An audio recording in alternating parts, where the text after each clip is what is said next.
여러분 안녕하십니까. 이루어진다 라이브 김대홍입니다. 윤석열 대통령에 대한 헌재의 탄핵 심판이 진행 중인 가운데 최근 정치권을 중심으로 개헌 이슈가 급부상하고 있습니다. 개헌을 둘러싼 여야의 입장은 미묘한 차이를 보이고 있지만 이번 비상계엄 사태를 계기로 대통령과 국회의 권한을 재조정해야 한다는 국민적 공감대는 더 커지고 있습니다. 특히 여야 정치 원로들을 중심으로 더 이상 개헌을 미룰 수 없다는 목소리가 높습니다. 이루어진다 라이브 오늘은 그 중심에선 대한민국 헌정회 정대철 회장과 함께 개헌 논의를 둘러싼 배경과 실현 가능성 그리고 증오의 정치, 불신의 정치를 타파할 해법은 없는지 함께 고민해 보겠습니다. 먼저 저희가 준비한 영상 보시고 대담 이어가겠습니다.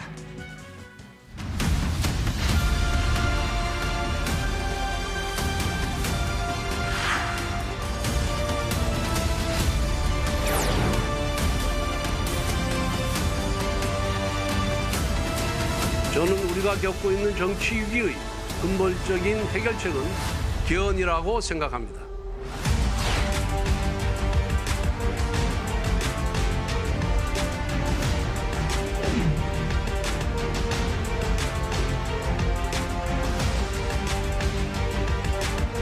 현실적으로 우리 헌법에는 대통령의 권한이 너무 세다는 거 아시잖아요.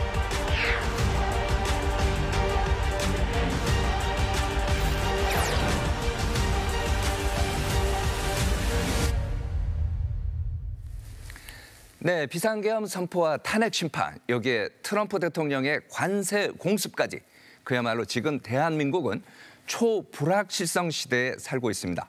국내 정치는 물론 경제와 외교, 안보 분야에 있어서도 갈 길을 찾지 못한 채 살얼음판에서 헤매고 있는데요. 그렇다면 어떻게 이 난국을 헤쳐나갈 수 있을까요? 고사성어 가운데 노마지지라는 말이 있습니다. 늙은 말의 지혜라는 뜻인데요. 군대가 행군하다 길을 잃으면 늙은 말을 풀어 길을 찾듯 나라와 사회가 길을 잃으면 원로에게 지혜를 구하라는 뜻입니다. 그래서 오늘은 이분을 모셨습니다. 우리나라 현대 정치의 산 증인이시죠. 대한민국 헌정회 정대철 회장입니다. 안녕하세요. 안녕하세요. 반갑습니다. 정대철 회장 하면은 뭐 얼굴은 많이 이 프로그램 보시는 시청자분들이 아실 것 같은데 네. 대한민국 헌정회 이거 잘 모르시는 분도 있을 것 같아요. 네. 간단히 헌정회라는 설명해 주시죠. 것은 전직 국회의원들의 모임입니다. 전직 국회 친목을 한편으로 하면서 또한 국가 최고 원로들의 모임입니다. 그래서 국가 최고 원로들이 현실 정치에 직접 참여는 하지 않습니다만은 네. 현실 정치에 충고하고 진언하고 이러한 역할을 함께하는 그런 국가 최고 원로 기관이기도 합니다. 회원수는 어느 정도 됩니까? 한 1,100여 명 됩니다. 1,100여 네. 명이요. 아우 진짜 많네요. 정 회장께서는 30대 정치를 시작해서 네. 제가 알기로 5선 네, 맞습니까? 그렇습니다. 예. 5선 국회의원도 하셨고 지금 이제 더불어민주당의 전신이라고 할 수 있는 새천년 민주당 대표도 또 역임을 하셨지 않습니까? 네. 그야말로 산전수전 다 겪은 정치인인데 지금 우리나라 정치 상황 어떻게 보십니까? 좀 남다를 것 같은데요. 예, 지금 정치 상황이 국회 중심의 원내 정치는 많이 줄어들고 없어져서 혹자든 정치 상실, 정치 실종의 시대라고 그러고 있습니다.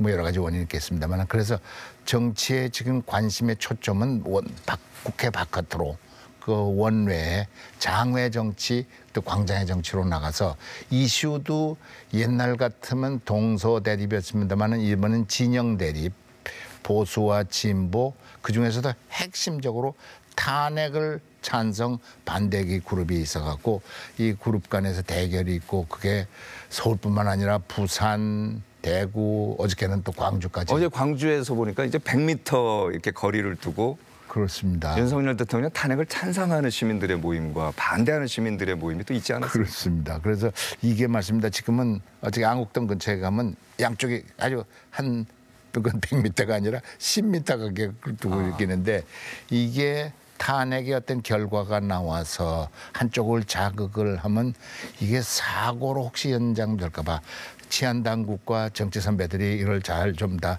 그분들을 컨트롤한다면 좀 건방진 표현이겠습니다만은 뭔가 자제할 수 있는 그런 분위기를 만들어 가지 않으면 이 장외 정치가 오는 그런 나쁜 점 같은 것이 참 우려되고 네. 걱정되는 상황이다 이렇게 말씀드릴 수 있습니다. 알겠습니다. 어쨌든 간에 지금 탄핵 전국에서 윤석열 대통령이 또 이제 중심에 서지 않았습니까? 그렇습니다. 윤석열 대통령하고 정 회장하고는 또 각별한 것 같아요. 대통령 되기 전부터 아주 오랜 인연이 있는 것 같고 서울대학교 법학과 선후배 사이시죠? 그렇습니다. 그러면 지금 윤석열 대통령의 비상계엄 선포에 대해서는 어떻게 생각하세요? 그건 판단에 좀 미스다, 잘못됐다 이렇게 생각을 합니다. 물론 그런 판단을 할 수 있는 제도적 법적 기반이 이렇게 돼 있기 때문에 했다 그렇습니다만은 기본적으로 물론 이해가는 측면도 있습니다. 죄송합니다. 자기 입장으로서는 야당이 또는 자기 반대 세력이 너무 과하게 자기한테 반대를 해서 이럴 수밖에 없다라고 자기 주장을 지금 하고 있습니다만은 계엄까지 하기에는 헌법의 헌법 77조에 보면 계엄의 요건이 있습니다. 전시사변이에 준하는 비상사태에 할 수 있다고 하는데 이런 요건이 충족되지 않는단 말씀입니다. 그러니까 이제 과해진 거죠. 그래서 혹자들은 이것이 내란 행위다. 까지도 해서 지금 그것 때문에 무슨 헌법재판소에서 또 그걸 또 야당에서 냈다가 다시 또 뒤로 리트리트하게 뒤로 물러가고 그런 점이 있습니다만은 학자들 간에 이런 문제가 있어서 여하간 과한 행동을 때문에 이것이 지금 여기까지 와서 현직 대통령이 감옥서 가 있는 이런 상태까지 유발했다. 네. 참 걱정스럽고 안 됐다 생각합니다. 최근에 보면요. 서울 서부지법에서 이제 폭력 사태가 있지 않았습니까? 네. 헌법을 또 공부하셨을 텐데 이거는 또 어떻게 생각하세요? 그거 안 되죠. 사법부에 난입해서 그 사법부의 권능을 침해하고 그 기능을 침해할 수밖에 없었던 이거는 거의 드문 일이죠. 제 기억에 별로 옛날에 뭐 그런 적이 한두 번 있었다고 그래도 이렇게 대대적으로 이랬는데 이건 잘못해서 이런 일은 다시 재발되지 않도록 해야 되겠다는 것이 제 기본 생각입니다. 네. 자, 지금 보면 이제 말씀하신 것처럼 증오와 불신의 정치가 정말 갈 때까지 간 것 아니냐. 그러다 보니까 이제 탄핵 정국까지 온 것 같기도 한데요. 네. 그래서 그런지 정치권에서 보면은 이 개헌 오늘 뭐 저희가 이 부분에 대해서 좀 중점적으로 얘기를 나눠보겠습니다만 개헌과 관련된 얘기가 많이 나와요. 최근 국회에서도 개헌 관련 이 토론회가 있었더라고요. 네. 한번 보시겠습니다. 네. 바로 저 사진인데요. 여당 의원이 이제 주최한 토론회였지만 사진 이제 중앙을 보면 정대철 회장 이제 보이고요. 왼쪽에 김종인 전 국민의힘 비대위원장 그리고 또 그 왼쪽이죠. 그 옆에 보면 김진표 전 국회의장. 그러니까 이제 여야 정치 원로들이 이제 대거 참여를 했고, 근데 이제 사실 보면은 과거에도 개헌과 관련해서는 대선이라든지 뭐 총선이라든지 이런 때 많이 얘기 나왔어요. 네. 그런데도 요즘 들어서 개헌이 다시 급부상하는 이유는 뭡니까? 12월 3일에 있었던 그 계엄 선포에 대한 교훈입니다.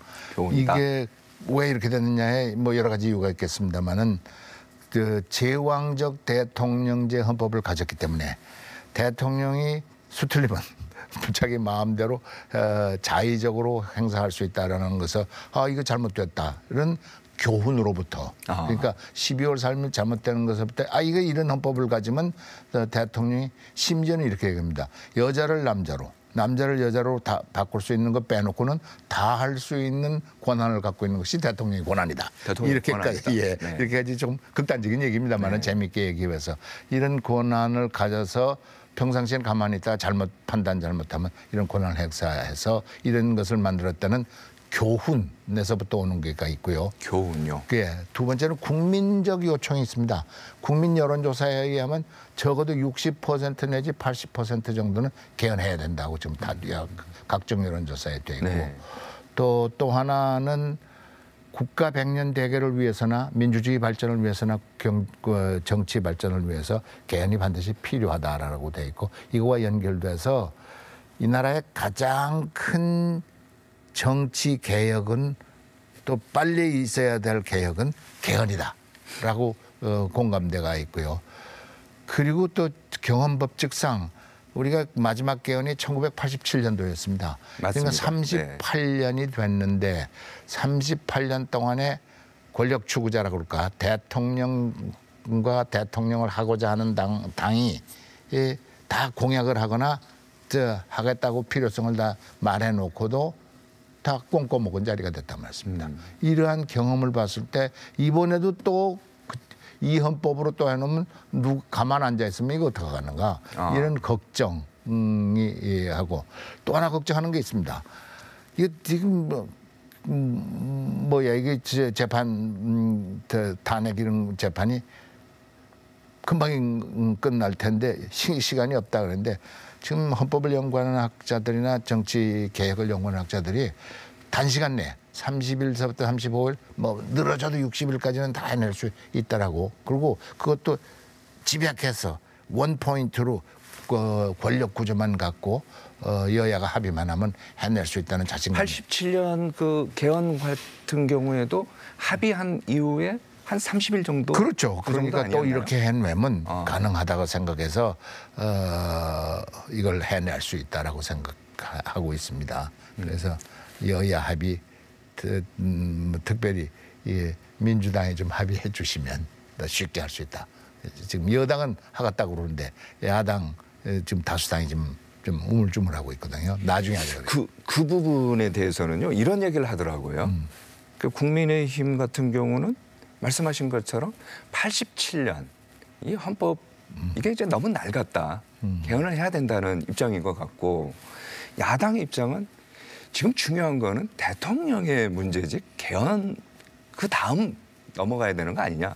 대통령 문제 먼저 탄핵부터 처리하고 그 다음에 개헌으로 가야 되는 거 아니냐. 이렇게 보는데요. 글쎄 탄핵도 중요한 문제일 겁니다. 그러나 탄핵하면서 딴 걸 못한다는 뜻이 아닙니다. 탄핵하면서도 얼마든지 국가 백년 대계를 위해서 필요한 것 절실한 것을 같이 하자는 겁니다. 그래서, 같이 하자. 그래서 탄핵 끝나기 전에 지금으로서 뭐 조금 늦은 감이 있습니다만은 그 같이 해서 국민 투표 같은 것은 대통령 선거와 같이 할 수도 있습니다. 그래서 부칙 조항을 넣어서 앞으로의 대통령과 앞으로의 정권은 새 헌법에 의해서 할 수 있다라고 할 수 있는 게 헌법학자들이 그 기술적인 문제입니다만 그렇게 해낼 수도 있기 때문에 네. 가장 아까 제가 말씀드렸듯이 이러한 이유에 의해서 필요하고 절박한 이런 이슈를 그리고 이 나라 민주주의에서 다시는 이런 과오를 범하지 않는 제도적인 장치 헌법 개헌을 이번에 반드시 해내지 않으면 큰 실수다. 그런 생각을 저는 갖고 있습니다. 그래서 이제 대한민국 헌정회에서 전 국민 서명 운동도 이제 막 하는 것 같던데 예. 같은 맥락으로 보면 될까요? 같은 맥락으로 그래서 서명 운동도 하고 저희들이 시작한 게 작년 5월에 전 회원들의 자세한 여론조사를 했습니다. 네. 여론조사를 해갖고 그때 헌법 개정 추진위원회를 만들어서 추진위원장을 헌정회 회장이 맡으라고 그래서 제가 맡았고요. 네. 그리고 저희들도 작년 11월 27일 날 개헌 대토론회를 했습니다. 아마 기억납니다. 그래서 그 토론회에서 저 성낙인 서울대학교 헌법 전문학자 그리고 서울대학교 총장이 나와서 헌법은 이번에 이렇게 크게 고쳐야 된다라는 것을 발표하고 그 개헌 토론회에서 열기가 대단했던 기억이 있습니다. 그 토론회 열기는 이제 관심 있는 어떻게 보면 오피니언 리더들의 열기인데 그러겠죠. 국민들의 열기는 어때요? 국민들도 지금 아까 여론조사 해보면 적어도 작게는 60% 많게는 80% 정도의 개헌해야 된다는 국민적 요구라고 그럴까 국민적 그 바람이 있는 건 틀림없습니다. 그러면 서명할 때도 많이 서명하시고요? 저 뭐 그 가능성이 있습니다. 지금도 이제 시작이기 때문에 말씀입니다. 네. 네. 알겠습니다. 자, 개헌과 관련해서는 개헌을 해야 된다.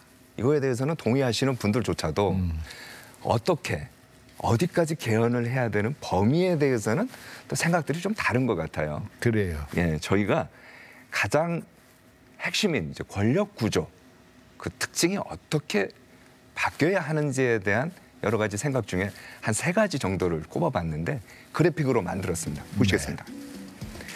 네. 먼저 4년 중임제, 그러니까 대통령 임기를 4년으로 하는 건데 당선된 대통령은 4년 뒤에 중간 선거를 해서요. 여기서 이기면 한 번 더 대통령이 될 수 있는 그런 거고요. 대통령 중심제하고 내각 책임제를 절충한 이원 집정부제. 이제 뭐 분권형 대통령제라고도 하는데 내란이나 전쟁 등 비상 상황에서는 대통령이 행정권을 전적으로 행사하지만 평상시에는 총리가 행정권 등 내치를 맡고 대통령은 외교, 국방 등의 외치만을 맡는 방식입니다. 자, 마지막 의원 내각제. 이건 의회의 다수 의석 정당 또는 그 연합이 행정부의 구성권을 가지며 의회에 책임을 지는 정치제도. 쉽게 말해서 일본이나 뭐 영국 뭐 이런 게 아니겠습니까? 그렇습니다. 자, 그렇다면 이 가운데 지금 회장께서 몸담고 있는 대한민국 헌정회는 어떤 형태를 가장 선호하세요? 헌정에 한 말씀 드리면 분권형 대통령제, 이원정부제 플러스 4년 중임제. 근데 중요한 건 분권형 대통령제입니다. 분권형이요. 대통령의 권한을 제한해서 제왕적 대통령이 다시는 나오지 않게 만드는 것이고 네. 4년 중임제는 지금 5년 단임제에 대한 대책입니다. 그것도 중요하겠습니다만은 5년, 4년 이러니까 거의 매년마다 대통령 선거, 국회의원 선거, 지방선거가 있어서 선거로만 점철된 그 정치해가 이루어지기 때문에 그걸 좀 정돈해서 적어도 2년 만에 한 번씩 갈 수 있게끔 하려면 4년제 중임제가 필요하다. 근데 중임제라는 것은 왜 그러면 8년, 4년 후에 국민적 심판을 받는다는 겁니다. 그래서 국민이 좋아하고 능력이 있는 분은 다시 한번 할 수 있어서 안정성을 갖고 또 정책의 일관성을 갖고 해낼 수 있게끔 그에게 마련되고 국민적 심판을 받아서 잘못하면 떨어질 수도 있고요. 네. 그런 제도를 2개 함께 가자는데 사실은 이제 개인적으로 저는 내각 책임제를 좀 하고 싶은데 내각 책임제는 아직 국민이 거기까지 요구하고 있는 것 같지 않습니다. 국민은 아직도 자기 손으로 자기 대통령 좀 뽑고 싶어해요. 이게 지금 적어도 6.7월이 돼서 그래서 내각제는 양보하고 대통령 책임제에다가 분권형이라는 것은 내각 책임제 요소입니다. 아까 말씀드렸듯이 3가지. 책임 총리제.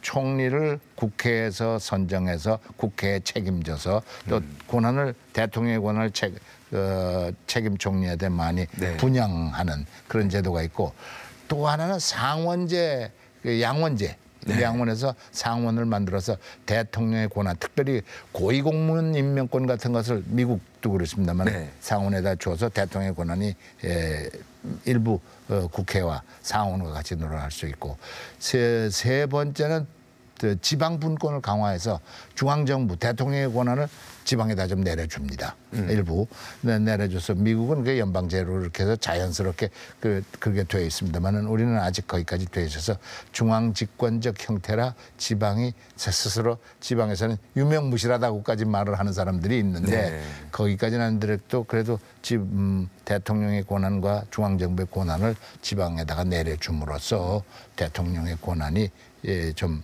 제한되고 분산되는 이런 가능성을 만들어갈 수 있습니다. 지금 회장 말씀을 이렇게 들어보면 정리하면 이거네요. 그러니까 대통령은 4년 중임제가 좋은 것 같다. 네. 그다음에 분권형을 해야 된다. 분권형이 더 중요합니다. 분권형인데 4년 중임제다. 이렇게 돼야죠. 알겠습니다. 4년 중임제면 그냥 대통령 권한 지금 5년 단임인데 이거 8년으로 늘어났구나. 국민들은 그냥 얼핏 생각에 그렇게 하기 때문에 대통령의 권한이 줄어들어서 이양돼서 이것이 제왕적 대통령을 안 만들 수 있는 가능성이 첫째고 그러나 국민적 심판을 통해서 네. 또 좀 더 할 수 있다. 이렇게 이게 이제 4년 중에 그렇습니다. 거기에다가 이제 지방 분권. 그렇죠.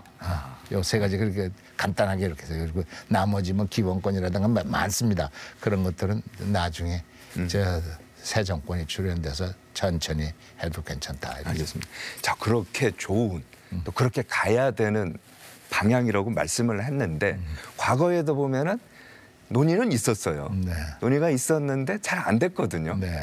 왜 안 됐는지 저도 이제 궁금하던데 저희 KBS 기자가 시청자 여러분의 궁금증을 좀 해소하기 위해서 리포트를 하나 만들었어요. 그렇습니까? 먼저 한번 보시겠습니다. 예. 우리나라 헌법은 1948년 처음 만들어진 뒤 9번 바뀌었습니다. 마지막 개헌은 1987년 전두환 군부 정권의 간선제 호헌 조치에 반발한 6월 항쟁이 도화선이었습니다. 장기 집권하는 독재자를 막자는 취지로 현행 국민 직선의 대통령 5년 단임제를 도입했습니다. 국민적 화해를 이룩하기 위하여는 대통령 직선제를 택하지 않을 수 없다는 결론에 이후에도 권력구조 재편을 핵심 의제로 한 개헌 논의가 이어졌습니다. 내각제 개헌을 고리로 한 1990년의 3당 합당, 그리고 1997년 대선 당시 김대중, 김종필 후보의 이른바 DJP 연합이 대표적입니다. 하지만 정치적 이해관계로 추진된 개헌은 쉽게 동력을 잃어 번번이 무산됐습니다. 우리가 처한 여러 가지 상황 등을 고려해서 금년 연내 개헌은 어렵다고 판단이 됩니다.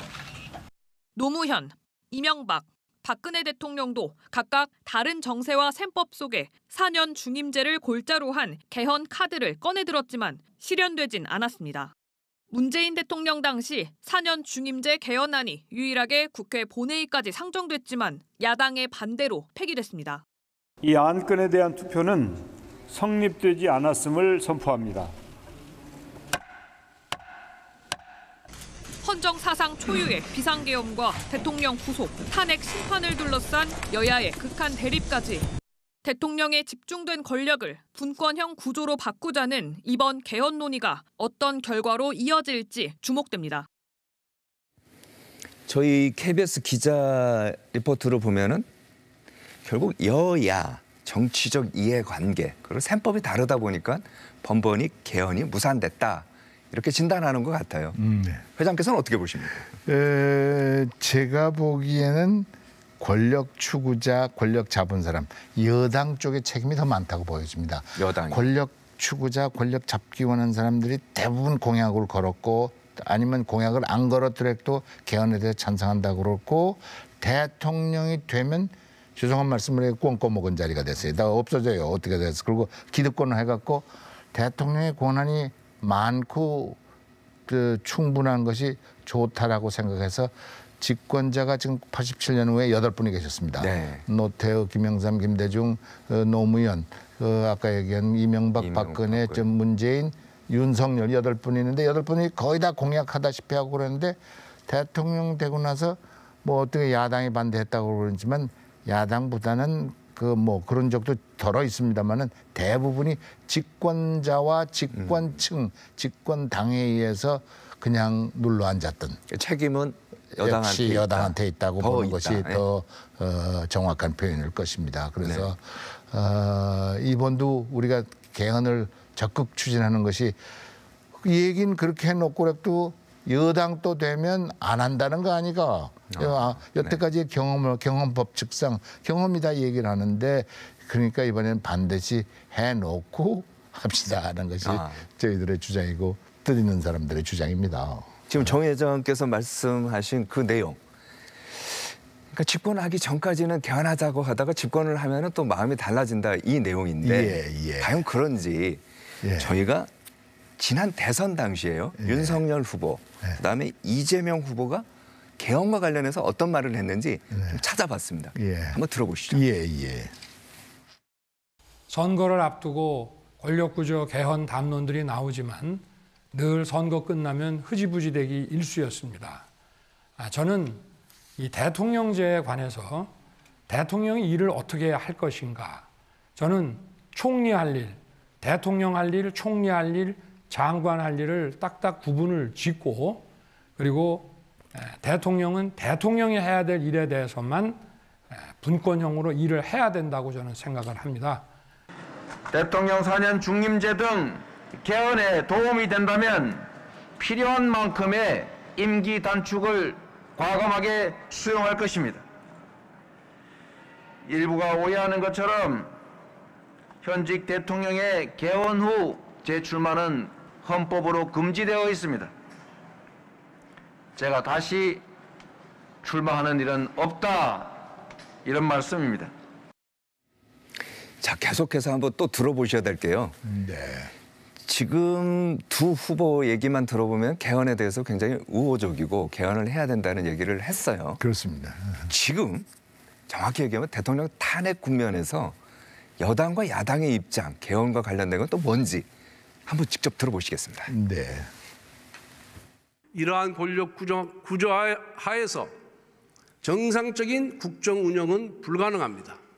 그래서 대통령은 재앙으로 시작해서 식물로 끝납니다. 국회는 4년마다 최악이라는 평가를 반복합니다. 이제는 제왕적 대통령의 권력을 분산하고 제왕적 의회의 권력 남용도 제한할 수 있는 구조를 고민해야 합니다.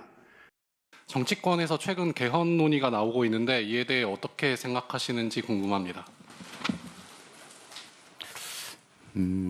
지금은 내란 극복에 집중할 때라는 게 제 생각입니다.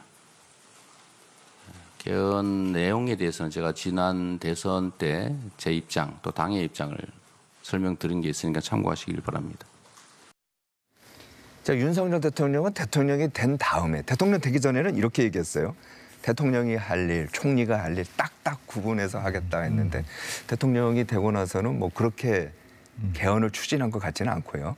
근데 지금 와서는 권성동 대표 얘기한 것처럼 개헌해야 된다 이런 얘기를 또 하고 이재명 대표는 약간 후퇴한 듯한 그런 느낌도 좀 들고요. 어쨌든 간에 지금 상황에서 중요한 거는 개헌보다는 탄핵에 집중해야 한다 이런 얘기를 하는데 회장께서 어떻게 평가하십니까? 글쎄 지금 말씀드린 것을 그대로 그냥 하면 지금 여당은 하겠다는 것이고 야당 민주당과 이재명 대표는 깨놓고 얘기하면 좀 나중에 하자. 지금 안 하겠다 이런 뜻입니다. 그래서 문제는 이재명 대표와 민주당을 잘 설득하는 길입니다. 권력이 가까웠으니까 권력부터 잡고 보자 이런 뜻인데요. 쉽게 말씀드리는데 제가 아까 누누이 말씀드렸습니다마는 저번에 교훈 받은 것도 있지만 권력 잡고 나서 8대통령이 다 갖다 걸고 못했다는 38년의 경험을 봤을 때 네. 이번에도 또 다르지 않을 수도 있다고 생각해서 이번에는 반드시 개헌부터 하도록 민주당을 그리고 이재명 대표를 어떻게 설득할까 지금 저희들이 꽤 노력을 하고 있습니다. 저 여당인 권영세 대표도 만났고 주호영 헌법 개정 추진위원장 네, 국회 부의장이십니다.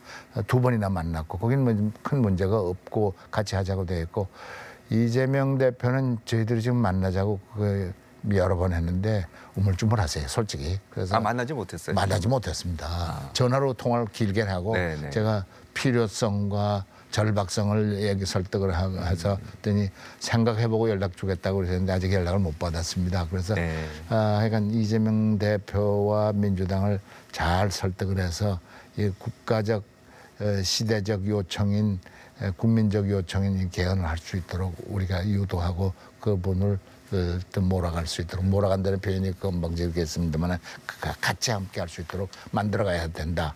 이렇게 저희들은 생각하고 있습니다. 지금 이제 말씀하신 이재명 대표와 민주당의 역할이 굉장히 개헌에선 중요하다 이런 말씀을 하셨는데 그렇죠. 왜 그런지 저희가요. 헌법 개정 절차 그다음에 요건 이걸 그래픽으로 한번 만들어 봤어요. 예. 보시겠습니다. 그럼. 이거 보면요. 개헌은 국회 제적위원 과반 그러니까 150명이죠.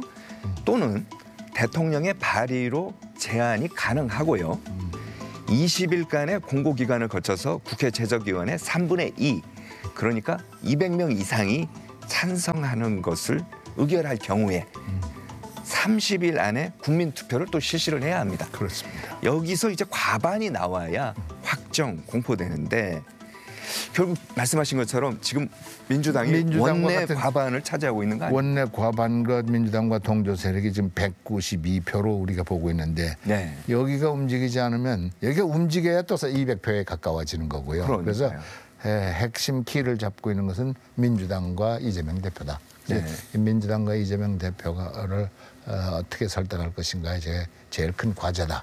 그리고 해내려고 노력을 하고 있습니다.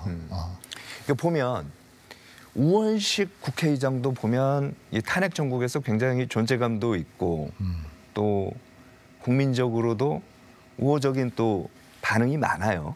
네. 우원식 국회의장을 통해서 개원하는 방법은 없습니까? 그것도 지금 노력을 하고 있어요. 우원식 국회의장이 기본적으로도 거기도 개헌하시겠다는 건데 아직은 적극성을 발휘 못하고 못하고 계셔서 지금 월요일이면 내일이죠. 내일 저희들이 또 만나기로 되어 있습니다. 우원식 의장 만나요? 우원식 의장 만나기로 돼. 개헌 추진하는 그룹들과 같이 만나서 그 우원식 국회의장한테 쉽게 당신이 좀 더 적극적으로 능동적으로 여야 간에 조정을 해서 여야 간의 합의안으로 특별히 이재명과 민주당을 좀 설득하는데 당신님도 우리와 함께 좀 노력해달라 이런 부탁을 좀 드릴 작정으로 내일 약속이 되어 있습니다. 그리고 민주당 출신이시지만 개헌에 대해서는 좀 민주당하고는 좀 조금 다른 포스를 갖고 계시기 때문에 저희들이 희망을 갖고 우원식 의장한테 대해 기대를 하고 있습니다. 회장께서는 아직도 민주당 당적을 갖고 계십니까? 당적 없습니다. 당적 없나요? 국회의장과 헌정회장은 당적을 못 갖게 되어 있습니다. 그래서 민주당 당적을 제가 관뒀습니다. 그래서 지금 무소속입니다. 그렇지만 민주당하고는 가까운 거 아닙니까? 아무래도 민주당 출신이니까. 네. 예, 지금 그러나 공정하게 하려고 당적을 안 갖고 있으니까. 그렇군요. 네. 자, 그러면 정 회장께서는 선 개헌, 후 대선. 뭐 아직 이제 윤석열 대통령 탄핵 심판 결과가 어떻게 나올지는 아무도 모릅니다. 네. 지금 뭐 예단하기도 그렇긴 합니다만은 선 개헌, 후 대선 이게 가능할까요? 지금 그거 말씀을 쭉 드렸습니다마는 대통령 선거 전까지 지금 저희들이 계산했을 때는 탄핵 심판 이전에 가능하다. 아까 30일서부터 35일 사이에 그리고 국회에서 의결은요.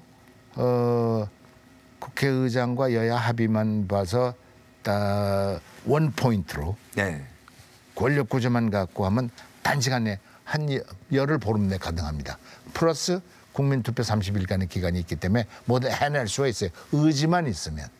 그것도 더 단도직입적으로 그냥 그 집약해서 내려온다면 민주당과 이재명 대표가 이재력도 찬성한다면 그 탄핵이 언제 오를는지는 자세히 모르겠습니다만은 빠른 시일 내에 탄핵과 거의 같은 전 시간 내에 한 달은 걸리지 않을까 그런 생각이 있습니다. 한 달 내에 이게 다 해결돼서 선 개헌 후 대선이 가능하다. 또 그렇게 돼야 이 나라가 제대로 간다라고 저희들은 확신하고 있습니다. 그러니까 이제 시청자분들이 이제 오해 없기 위해서 이제 제가 다시 한번 말씀드리는데 지금 윤석열 대통령의 탄핵 재판과 상관없이 개헌은 필요하다. 필요하다 이런 뜻입니다. 그래서 윤석열 대통령 탄핵 심판은 그건 또 다 다른 얘기이기 때문에 거기와 모든 걸 자꾸 뭘 붙인다는 것은 견강부회입니다. 어색한 조합인데요. 여하간 그 민주당이 걱정하는 그것 때문에 탄핵 심판이 희석된다. 아니면 그것 때문에 민주당 집권이 크게 연기돼서 가능성이 낮아질 가능성이 있다. 이렇게 주장하시는 것 같은데 양쪽 다 자세히 보면요. 그렇게 안 만들 수 있고 국민들이 그렇게 바보가 아니거든요. 국민들이 현명하시기 때문에 이러는 것을 다 심판하고 이런 것을 다 제어할 수 있는 가능성과 능력이 있기 때문에 제대로 선개헌 후 대선, 후 정치 일정을 하도록 유도하고 그렇게 가야 이 나라가 바른 길로 간다. 저는 그렇게 확신합니다. 만약 민주당이 주장하는 것처럼요. 탄핵 결정이 나고 나서 어떠한 결정이 되든지 간에요. 나고 나서 그때 가서 개헌 논의하자. 이건 안 돼요? 안 되지는 않겠습니다만은 저희가 아까 누차 얘기했습니다만은 과거 38년 동안 8대통령도 다 비슷하게 해놓고 못했거든. 그러니까 이제 또 대통령이 또 그냥 개헌 없이 그 채로 해놓으면 또 그렇게 될 가능성이 더 높다라고 일반적으로 판단하는 것이 경헌법 즉상 그렇기 때문에 다시 잘못을 되풀이하지 않는 뜻에서 반드시 이번엔 해내야 된다 이렇게 확신하는 거죠. 8대통령도 악의적으로 처음부터 안 하려고 그러시지 않고 한번 대통령이 되면 기득권화돼서요. 그걸 내려놓으면서 꼭 내려놓지는 않더라도 이걸 좀 더 조금 손해 보면서 이걸 새 헌법을 만들자는 것에 대해서 다 주저주저 해왔습니다.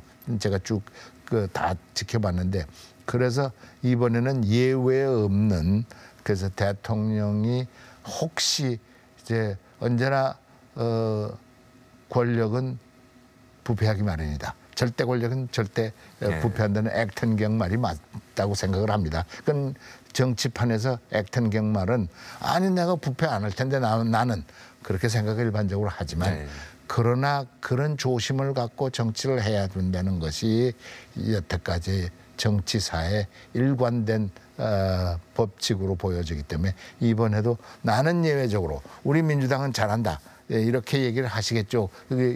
그렇게 할 수도 있을 겁니다만은 그러나 그것마저도 조심하는 것이 바른 길이다. 이렇게 생각을 합니다. 아마 이 프로그램 보시는 시청자분들께서는 또 이런 게 궁금할 것 같아요. 개헌이 도깨비 방망이냐? 개헌이 되면은 모든 문제, 지금 뭐 증오의 정치, 불신의 정치가 다 해결될 거냐? 그런 걱정하실 겁니다. 그러나 개헌이 되면 권력 구조가 달라져서요. 예컨대 책임 총리제 하나만 가져서 국회에서 뽑고 국회 책임지고 된다면 전체 중심 정치가 다시 국회로 다시 집중이 돼서 그 지금처럼 정치가 상실 실정 정치가 거의 없어졌던 것이 다시 살아나게 됩니다. 제도상 그리고 법률상 헌법상 돼서 정치가 사롭게 살아날 수 있는 가능성이 높아지고 그러기 때문에 지금 크게 두 가지 문제가 우리나라에 있다면 정치가 상실 실종될 것을 다시 정치를 만들어서 상생, 협치, 통합의 정치로 가야 된다. 또 하나는 시대적인 필요성인 개헌을 해서 다시는 이 나라의 제왕적 대통령이 없어야 된다는 두 가지 소명이 있는데 하나 개헌을 통해서 정치를 회복시키고 상생 협치의 정치를 만들어갈 수 있는 가능성이 있다라고 생각해서 이렇게 하자는 겁니다. 알겠습니다. 네, 지금까지 최근 정치권의 최대 이슈로 떠오른 개헌 논의의 배경 그리고 풀어야 할 과제들 집중적으로 점검해봤고요. 이어지는 순서에서는 대화와 타협이 실종된 대한민국 정치의 현재를 진단하고 정치 복원을 위한 해법은 무엇인지 정대철 헌정 회장과 함께 고민해 보겠습니다. 먼저 관련 영상 보시고 대담 이어가겠습니다.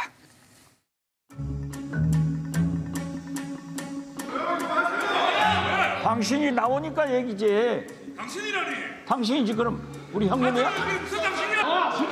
침해. 듣기 싫으면 나가세요. 대선배한테 치매 소리도 과한 소리고 또 여기서 서로 주고받는 소리도 너무 과합니다. 이렇게 하지 마시고. 뭘 잘났다고 그렇게 떳떳하게 이야기하십니까? 조용히 하세요! 야!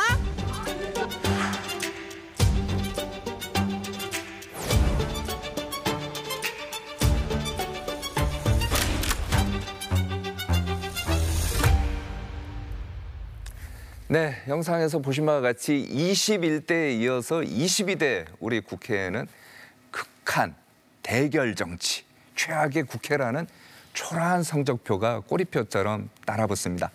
언제부턴가 우리 정치권에선 협치와 소통, 타협과 토론이라는 단어가 사라졌습니다. 그 이유는 무엇일까요? 정치 복원을 위한 해법은 과연 없는 걸까요?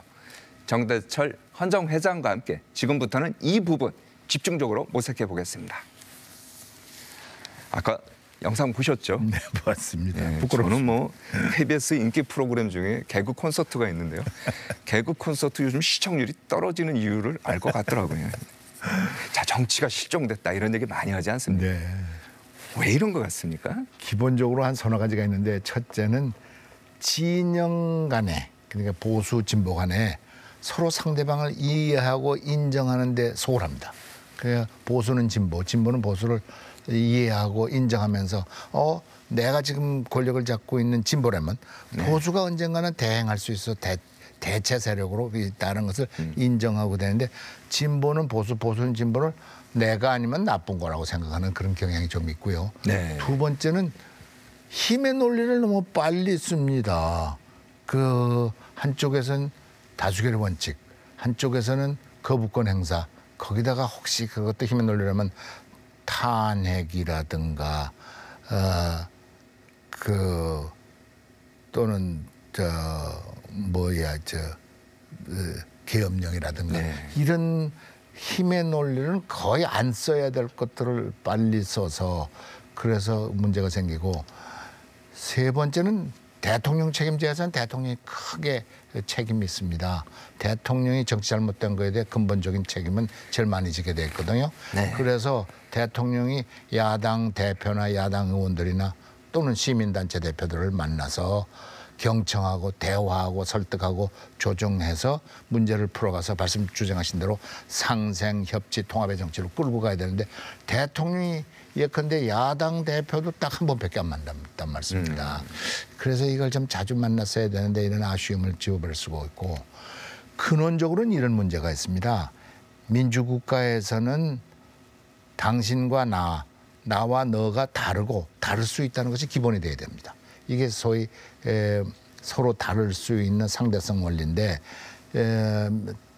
전제 국가에서는 뭐가 달라 다 같은 건데 그런데 민주국가에서는 이렇게 다르고 다를 수 있다는 이런 원칙, 영어로 agree to disagree, disagree 해야 되는 것을 agree 하다는 이런 원칙에 대한 이해와 인정이 돼서 여당은 야당은 다른 입장을 서로 이해하고 인정하는데 기본이 되고 국민들도 그런 차원에서 그렇죠. 정치를 들여다봐야 되는데 이게 부족하다 근원적으로 대한민국에. 그래서 이런 것은 만약에 아까 질문을 이것이 다 지금 정치가 상실 실종된다면 이걸 다 뒤집어야 됩니다. 그러니까 진영 간의 이해와 인정을 늘려가야 되고 그리고 힘의 논리는 가능한 한 자제해야 되고 대통령이 적극 나서서 상생 협치하도록 만들어가야 되고 민주주의의 기본 원칙은 너와 나와 다를 수 있다는 것을 이해하고 인정하는 이런 분위기로 몰고 가야 상생 협치 그리고 상실 실종을 극복할 수 있다. 저는 그렇게 생각합니다. 지금 이제 말씀하신 것 중에 어그리, 디스어그리. 야, 이거 참 이제 와닿는 것 같고요. 저희가 이제 정 회장 오늘 나오신다니까 어제 이제 밤늦게까지 저희가 자료를 많이 찾아봤어요. 많이 찾아봤는데 과거에는 보면요. 대통령이 또 여야 대표 이제 불러갖고 같이 식사도 하고 얘기도 많이 했더라고요. 또 국회에서도요. 국회의장이 또 여당 대표, 야당 대표 불러갖고 얘기한 게 있어요. 제가 그 사진 한 장 찾아봤는데 보여주시겠습니까? 바로 저 사진이에요. 보면은 2003년 정대철 회장께서 새천년 민주당 대표 하실 때 박관용 국회의장 가운데 있는 거죠. 분이시죠. 그다음에 한나라당의 이제 최병렬 대표 회동하는 모습입니다. 이게 사진만 봐도 그냥 화기애애한 것 같고요. 또 웃고 뭐 이런 분위기 아닙니까? 근데 참 이게 이해가 안 되는 게 과거에도 보면요. 제왕적 대통령 있었어요. 또 여야 이거 이제 굉장히 갈등도 심했거든요. 여소야대 상황도 있었고. 그런데 과거와 비교해서 지금 뭐가 다른 거죠? 한마디로 만남이 없어졌어요. 만남이요? 즉 옛날에는 그 같은 당끼리나 다른 당끼리라도 국회 끝나면 다시 만나고 또 국회 중간에 서로 왔다 갔다 하는데 제가 이번 자세히 국회 경내에 헌정회가 있어서 근데 여야 간에 그리고 같은 당끼리도 만남이 혹시 이게 디지털 문화인지 그래서 옛날 아날로그 문화하고 달라서 그런지 저는 그렇게까지도 얘기를 합니다만은 만남이 없으니까 대화가 없고 대화가 없으니까 그에 따른 조정 협상이 다 없어져 갖고 정치가 이렇게 상실 실종을 가는 게 쪽으로 몰고 가는데 만남을 늘려갖고 만남을 할 수 있도록 저희들도 계속 만들어 가려고 그러고 또 만남을 주선하려고 그러고 있습니다. 이게 기본으로 다른 점이다. 뭐 다른 점도 있겠습니다만 그게 가장 큰 만남의 없음이 문제다 이렇게 생각하고 있습니다. 헌정회 같은 경우는 아까 1,100명이라고 했지 않습니까? 그렇습니다. 전직 국회의원 이제 1,100명이면 그 안에서도 이제 지금 현재 여당, 야당이 또 있을 거 아니에요. 당이 다 다를 것 같아요. 요걸 잘 활용해서 후배들, 정치인들 불러서 밥도 먹고 소주도 한잔 하면서 참 좋을 것 같습니다만. 헌정회원 중에 대통령이 3분이고요. 국회의장이 출신이 11분이고요. 국무총리가 20여 분이고요. 저 같은 양당 대표가 12분이나 되시고 장관이 아마 100여 분 돼요. 이게 아주 대단한 원로기관인데 그래서 내가 이걸 옛날엔 다 친목단체로만 남았었는데 저부터 이건 원로기관으로 이런 분들을 다 활용을 해서 이거 뭐 하냐? 여야 지금 후배들이 다시 만나고 정치를 회복시키고 그러는데 우리가 좀 도움을 줘야 되지 않겠는가 지금 그러고 있습니다. 그래서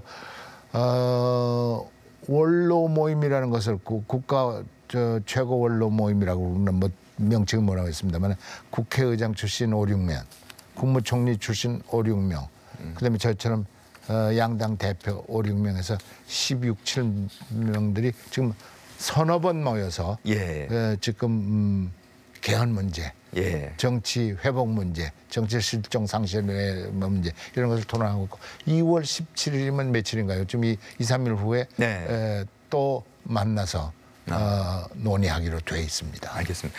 또 하나 좀 전에 우리 그 영상에서 보신 것처럼 국회 안에서도 막말이 막 오고 가지 않습니까? 야, 뭐 야라고 했어? 뭐 이런 얘기도 하고 했는데 이런 거를 보면은 일부 정치 전문가들은 그 얘기 하더라고요. 팬덤 정치의 폐해다. 내 지지자만을 생각하는 정치를 하다 보니까 저런 게 나온 거 아니냐 하는데 팬덤 정치는 어떻게 보세요? 팬덤 정치가 열렬한 지지자들에 의해서 집단적으로 그리고 정보도 공유하고 특별히 온라인에서 자기가 좋아하는 지지자에 대한 열심히 하는데 좋은 측면도 있는데요. 팬덤 때문에 한쪽으로 너무 치우쳐서 그래서 상대방을 비방하거나 방해한다든가 이런 경우가 생겨서 갈등과 분열을 조장할 수 있는 가능성이 팬덤 정치 자체에서 오는 건 아닙니다만 팬덤 정치가 잘못 흘러서 그렇게 될 가능성이 있고 또 그렇게 될 가능성이 된 경우를 좀 보았습니다. 그래서 팬덤 정치 이런 것을 좀 막아갈 수 있습니다. 알겠습니다. 자, 나라박 얘기도 한번 해보겠습니다. 트럼프 2기 출범하면서요. 지금 전 세계가 잔뜩 긴장하고 있지 않습니까? 근데 우리나라는 아직 리더십 부재 때문에 참 어려움이 많은 것 같습니다. 보면 정 회장 같은 경우는 저희가 KBS 아카이브에서 이렇게 찾아보니까요. 2003년도에 노무현 대통령 당선되고 나서 미국 특사로 가셨더라고요. 그 영상 한번 보시겠습니다. 네, 저게 2003년 노무현 대통령 당선이 되고 나서 정 회장께서는 대미 특사 자격으로 미국 방문해 갔고요. 북핵 대응 등을 현지에 있는 국방장관 이런 사람들하고 이제 논의를 했어요. 좀 전에 추미애 그 국회의원도 이제 보이고 합니다만, 자, 미국과 지금 상황에서 뭘 최우선으로 해야 할 것 같습니까? 소위 말하는 코리아 패싱이라고 그럴까? 한국을 무시보고 한국이 지나치면 이거 큰일입니다. 지금 더군다나 가능성이 있는 게 한국의 리더십 결여가 돼 있어 부족이 돼 있어서 미국의 유명한 정치학자이고 또 CSIS의 석좌 교수인 빅터 차 같은 사람들은 이런 얘기를 해요. 이 제일 걱정이 다 트럼프 대통령은 개인적인 리더십 간의 리더십 간의 친분 관계를 중요시했는데 리더가 없는데 이거 대단히 걱정이다. 개인적으로나 발표해서 그걸 했습니다. 그래서 가능한 한 빨리 리더를 만들어내서 그것을 없애야 된다 이렇게 생각을 합니다만은 그래도 트럼프가 하고 지금 그분이 상당히 불가측성이라고 그럴까 예측하기 어려운 분이에요. 네. 그래서 우리가 지금 이 정부 과도 정부라고 해도 여기서 준비할 수 있는 것이 트럼프가 칭찬했던 것이 조선업 같은 건 대한민국이 대단하다. 네. 그래서 군사적이나 민간적인 차원에서 조선업 같은 것도 들이대서 우리가 협조를 해서 우리 경제 유리하게 만들 수 있고 더군다나 또 지금 관세 전쟁이라고 할까 지금 그렇죠. 10% 25% 막 이제 중국 멕시코 카나다까지 다 그런데 우리는 FTA가 있다 해도 이 사람은 예측할 수가 없습니다. 그렇죠. 그래서 이것도 우리가 당당하게 준비를 해야 될 거고 또 걱정이 방위비입니다. 방위비 분담이 우리 작년 11월 달에 SMA에서 미국과 합의를 봤어요.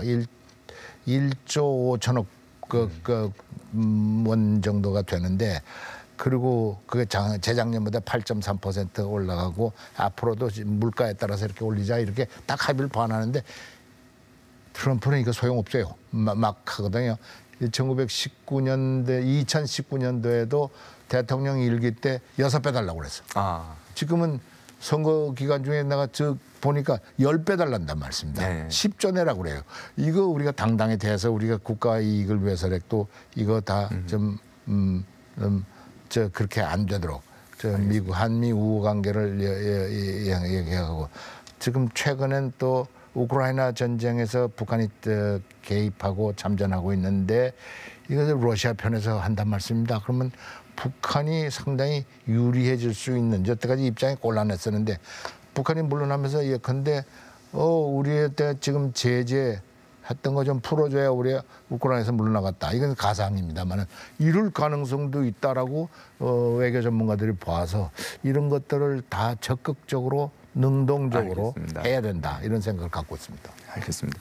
자, 정 회장 모시면은 또 집안 얘기 안 할 수가 없는데요. 예. 한국기록원 홈페이지에서 찾은 사진도 한번 보시겠습니다. 네. 뭐 가운데 이제 아버지시죠. 네. 독립운동가 출신으로 8선 국회의원 지낸 정일영 전 외교부 장관. 어머니는 대한민국 최초 여성 변호사 이태영 여사였고요. 네, 보면은 이제 오른쪽이죠. 이제 아드님 보이네요. 정호준 전 의원. 할아버지, 아버지 뒤를 이어서 같은 지역구에서 국회의원 배지를 달았습니다. 자, 자랑스러운 것도 있지만 또 한편으로는 부담스러울 것 같아요. 그렇습니다. 이제 저나 우리 아들에게 대한민국의 3대가 국회의원 하는 것은 우리 집 딱 하나뿐인데 저도 가면서 늘 아버지 어머니를 의식 안 할 수 없었던 이제 나이가 들면서 좀 그런 게 없어졌습니다만은 우리 아들도 그런 말을 아버지 할아버지를 생각할 수 안 할 수가 없다고 생각을 하고 있는데 약간 아버지 몸이 영향을 꽤 받았습니다. 저희들이 크면서도 우리 아버님 같은 경우에는 독실한 크리스찬이에요. 그래서 예수 잘 믿어라. 네. 가능한 한 정직하게 살아라. 가능한 한 정의롭게 살아라. 그러면서 마지막으로는 인생은 저 혼자 사는 게 아니다. 남을 위해서 얼마나 많이 희생하는 것이 인생의 보람일 것이다. 그렇게 얘기를 하시면서 그렇게 살도록 하라 그러고 제 국회의원 되니까 딱 한 글자 한문으로 써줬어요. 화의 죽정, 꽃 화자에다 뜻이, 꽃에도 뜻이 있고 대나무에도 정이 있다. 사실은 화정죽입니다. 꽃에는 정이 있고 대나무에는 있는데 화의 죽정이다. 대나무에도 꽃에도 뜻이 있고 대나무에도 정이 있다. 이렇게 양면성, 다양성이 있는 사회를 깊이 이해해야 된다는 말씀을 주신 거에 대해서 늘 마음에 담고 있어서 제가 화의 죽정을 마음속에 늘 담고 삽니다. 알겠습니다. 정 회장께서는 또 김대중 대통령하고도 이제 각별하지 않습니까? 예. 김대중 대통령이 김대중 대통령께서요. 우리 아버지하고 20년 차이시라 우리 집에 들어오시면 그 양반이 한때 담배를 많이 피셨는데 아버지 앞에서 20년 전에 담배를 못 피시고 제 방에 와서 담배 펴서 저하고 그렇게 하루에도 오시면 5번 더 올라오셔서 제가 2층 방에 사는데 그래서 대화를 나눌 기회가 많았습니다. 근데 그때서부터나 지금 그 후에도 늘 말씀하시는 거 공부하고 연구하고 그리고 어떤 문제가 생겼을 때 충분히 연습하고 훈련해서 대처해라. 그래서 그 말 잘하시는 분이 자기가 얘기했는데 자기가 어떤 강연에 있으면 강연을 3번, 5번 연습하시더라고. 난 깜짝 놀랐어. 그래요? 아, 이렇구나. 이렇게 연습하시는구나. 그리고 제가 국회의원 되는 순간에 이 양반이 진주교도소였어. 네. 그래서 내가 참 안 돼서 진주교도소 근데 면회도 안 되고 편지도 안 돼. 진주교도소 담벼락에 가세요. 운동하시는 시간에 가서 보좌관대로 가서 정대철이 국회의원 됐습니다. 그리고 소리를 1시간쯤 질러댔는데 안에서 들으셨대. 그리고 우셨다고 그래. 그리고 편지가 가능치 않으니까 가까운 교도관한테 이건 담배 껍질을 좀 빌려달라고 그래서 그건 버리는 거였다. 이렇게 축하하고 딱 한마디 더 썼어요. 앞으로 우리가 집권하려면 군을 알아야 되네. 정대철 의원은 국방위원회 가길 바라네. 이렇게 써붙여서 그런 메시지를 주셨군요. 메시지를 주셨어요. 그래서 제가 국방위원회 갔던 기억이 있는데 참 그러나 그리고 그 후에 저 개인적으로 나한테 충고를 3가지 한 게 기억납니다. 자네는 노름에 절대 하지 말라. 골프 치지 말라. 바둑 두지 말라. 노름도 이제 화투 뭐 이런 건데 왜 그렇습니까? 이거 시간 많이 허비하는 거야. 네, 그래서 그 3가지를 전 지금도 물론 노름은 원칙부터 안 했습니다만은 바둑은 1급인데 안 했고 골프도 칠 줄 아는데 지금도 거의 치지 않고 바둑 안 두고 있다는 말씀. 알겠습니다. 자, 저희가 이제 한정된 시간이다 보니까 네, 더 네. 얘기를 듣고 싶습니다만 마지막으로요. 시청자분들께 이거 하나 좀 얘기해 주세요. 지금 보면 정치인들만 이렇게 양분화된 게 아니고 국민도 지금 점점 양분화되는 게 아닌가 걱정되거든요. 짧게 말씀해 주시죠. 이 시대적인 소명이 뭔가? 저는 3가지입니다. 민주주의 제대로 하는 것. 그다음에 경제 성장시키고 양극화를 극복하는 일. 또 남북 간에 평화적으로 공존하고 평화적 통일을 가는 길. 이게 큰 시대적 소명인데 거기다 또 개헌까지 붙일 수 있습니다만 이 시대적 소명에 대해서 국민이나 정치인이 늘 마음속에 품으시고 정치인 판단도 이 기준에서 하고 정치인들도 이 소명을 얼마나 잘하느냐에 따라서 정치인으로 성패 여부가 달렸다 이렇게 생각해서 늘 마음속에 두시기를 바랍니다 하는 제 간절한 소원입니다. 정치인뿐만 아니라 시민도 똑같은 생각을 가져야 된다. 네, 고맙습니다. 감사합니다. 네, 이루어진 날 라이브 오늘은 여기까지입니다. 시청해 주신 여러분 감사합니다. 저희는 다음 주에 뵙겠습니다.